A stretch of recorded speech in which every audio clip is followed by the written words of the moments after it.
Artists, today we are going to be starting a paper weaving, and we need to prepare the paper before we begin. So the very first thing that we need to do on the back of each of our papers, we need to write our name and our class code, because these are all going to look pretty similar while we're working. So we want to make sure that we get our own paper. Don't forget your class code. On the front of your papers, you have two different shades of green. We want to put texture on each of these papers. I want you to have a minimum, which means at least 3 different textures, and a minimum, so at least 3 different colors. When we do textures, we're going to use something called texture plates. If you feel one side of the texture plate, it's usually bumpy, the other side is smooth. Texture plates can look a lot different depending on what kind you're using. You can even sometimes make your own texture plates. Texture plates can be made by gluing things onto a flat surface that have texture.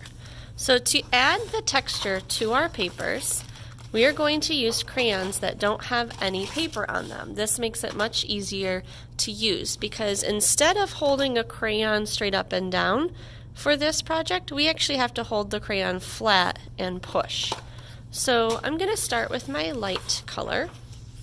And the easiest way to use a texture plate is to put it underneath your paper. I'm feeling to see which side is kind of bumpy. I'm going to put it under my paper.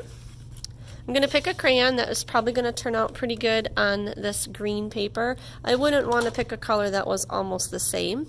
I can still do green, but I should probably make sure that it is a darker green. And I want to hold that crayon flat, and I'm going to rub it back and forth right on top of the paper. And you can start to see the texture that is showing up.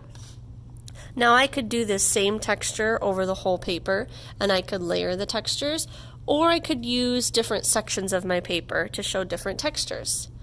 I know I need to use at least 3 colors, so I'm going to maybe try a different color. I'm going to try this brown here, and I might try one of these handmade textures.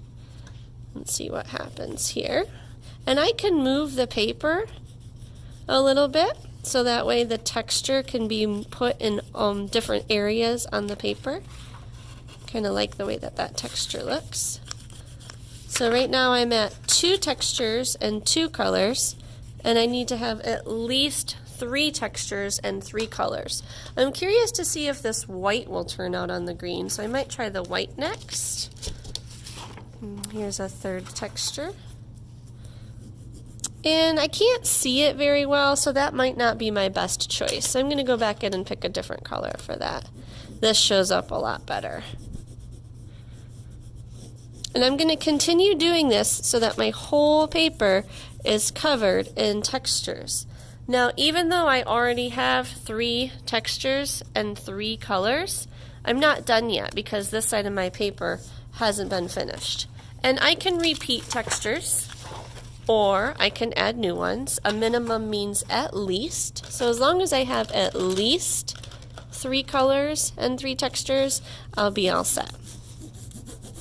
And I'm going to continue doing this until my paper is completely covered. Now that I have 2 textured papers in different shades of green, I need to decide which paper is going to be the shell of my turtle and which paper I'm going to cut into strips to weave into the shell. I think I would like the dark green to be the turtle shell, so I'm going to set that aside, and I'm going to use this light green to turn into strips of paper to weave into the turtle shell. So on the back of my paper, the side that has my name, I'm going to use a ruler and any color of crayon that I can still see. And what I want to do is I want to try to create some straight lines to help me when I'm cutting. And we don't have to use the measurements on our ruler, we're just using this to make straight lines. So I'm going to try to line my ruler up to the edge of my paper, and I need to hold it steady. So I'm going to spread my fingers apart so I can hold the top and the bottom as steady as I can. And then I'm going to use my crayon, and from top to bottom, I'm going to make a line. And I'm going to continue doing that all the way down my paper. I'm going to line my ruler up, spread my fingers to hold it, draw that line. And if it's not perfectly straight, it's okay, but aim for your best, and this will help you when we get to the step for cutting. So I'm going to pause. Now that I have my lines, I'm going to use a pair of scissors and I'm going to aim for my best to cut as straight as I can on these lines that I've drawn. It doesn't have to be perfect, but I would really like nice straight lines, so I'm going to use those ruler marks to help me. I'm going to continue while I pause so I have a whole stack of paper strips. Once I have my paper strips, I'm going to put them in a stack and set them aside. The next thing I need to do is I need to turn my dark piece of paper into a turtle shell. And I know that a turtle isn't square, so I need to work on making this paper more like a turtle shell. So on the back of that paper, I'm going to use any color crayon that I can see, and I'm going to think about curving the edges of that paper to make a shell shape. So I'm just going to kind of go from the edge and I'm going to do a curved line, and it doesn't have to be perfect. I'm going to think about what this side of my shell might look like over here. I don't want to take off too much because I don't want too small of a turtle shell. And I'm going to think about down here what I might need to do here. And if you need to draw thick and thin to try to even it out, you can. And when you take a look at your shell, you should see an oval shape with your crayon marks. And if you need help, just raise a hand. Once you're satisfied with the lines that you've drawn for your shell, you're going to take your scissors and you're going to trim that extra paper off so that you can have the shape of your turtle shell. The next step of this project is probably the trickiest. What we need to do is we need to actually fold our turtle shell in half. And this is where a lot of artists can mess up. We're going to use our crayon and we're going to draw some lines. But it is very important to listen to this step. We want the fold of our shell to be on the bottom, the opening on the top. Think about turtle shell, taco shell. You would not hold a taco shell like this because all of your filling would fall out the bottom. But you would hold a taco shell like this to keep your filling safe. So our turtle shell looks like a taco shell. When we draw these next lines, we do not want to go all the way up to the top of our shell. So I wanted to remind myself that. So I'm going to put my ruler at the top just to remind myself not to go all the way up to the top. In the middle of our shell, I'm going to draw one line, making sure I don't go all the way to the top. I've now divided my turtle shell in half. The next line that I need to do, I'm going to create quarters. So this is kind of a math term, and if it helps you to draw this line here so that you remember not to go above that, you can do that lightly. So this is half. I need to turn my turtle shell into quarters. So half of this, half of this. I now have 1, 2, 3, 4 sections of my turtle shell. While this turtle shell is folded in half, I'm going to cut from bottom to top on my lines, but I do not want to cut past this line. I do not want my turtle shell to be cut into pieces. So on the bottom is my fold. I'm cutting along my line. I'm seeing my stop line, so I'm going to stop. Cutting along my crayon line. I see my stop line. Cutting along my crayon line. I see my stop line.